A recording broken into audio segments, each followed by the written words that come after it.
अलौकिक गाथा। कुछ प्रेम समय की सीमा नहीं मानते। कुछ कथाएं पुनर्जन्म की ओर लौट आती हैं। सदियों से शांत एक गुफा में आज कुछ जाग रहा है। क्या ये वही प्रेम है जो मुक्ति दिलाएगा? जानने के लिए अंत तक बने रहिए। सदियों से एक साधु एक गुफा में तपस्या में लीन था और आज वहां कुछ जागृत हो रहा था। नागमणि के सामने बैठे साधु के चारों ओर नीली ऊर्जा लहराने लगी। गुफा की दीवारों पर अचानक चित्र उभरने लगे। एक स्त्री, एक गांव, एक मंदिर। तभी एक दिव्य आवाज गूंजी, तेरे प्रेम ने मुक्ति रोक दी थी, अब उसी प्रेम से तुझे मुक्ति पानी होगी। गुफा अब केवल एक शरण नहीं थी, वो अगले जन्म के द्वार में बदल चुकी थी। दूर एक पहाड़ी गांव में नदी के किनारे एक सुंदर कन्या ने जन्म लिया। उसकी आंखें नीली थीं और उनमें एक अजीब सी चमक थी और उसके हाथ पर नाग का चिन्ह था।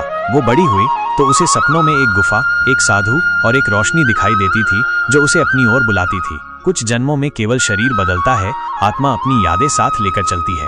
उधर पर्वतीय आश्रम के बाहर मंदिर की सीढ़ियों पर एक बालक मिला। उसका कोई नाम नहीं था, पर उसकी आंखों में गहरी गंभीरता थी। मंदिर के गुरुजनों ने इस बालक का नाम तपस्वी रखा। वो हर सुबह शाम भगवान की आराधना करता था। उसकी आत्मा किसी पुराने ऋषि की थी, उसे सभी मंत्रों का ज्ञान था। यह बालक वही साधु था जो अपनी तपस्या से शक्ति पाकर उसी गांव के मंदिर में आया था जहां नागिन का पुनर्जन्म हुआ था।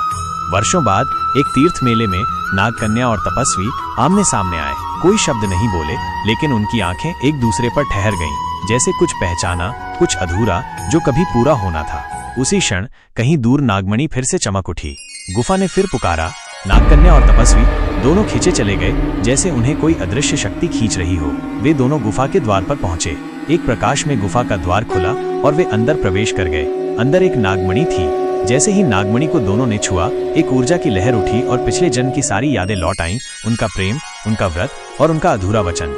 नागकन्या बोली, अब की बार हम अधूरे नहीं जाएंगे। तपस्वी ने कहा, अब प्रेम ही मुक्ति है और मुक्ति ही प्रेम है। दोनों उसी स्थान पर पहुंचे जहां से कथा का भाग 2 समाप्त हुआ था, नागलोक का द्वार। नागरक्षक सामने आया और मुस्कुराकर कहा, अब दोनों जा सकते हैं। मोह अब शुद्ध हो चुका है। द्वार खुला और दोनों नागलोक चले गए, प्रेम, तपस्या और सत्य की अंतिम मंजिल की ओर। अगर आपको ये कहानी अच्छी लगी हो तो वीडियो को लाइक करें और चैनल को सब्सक्राइब करें।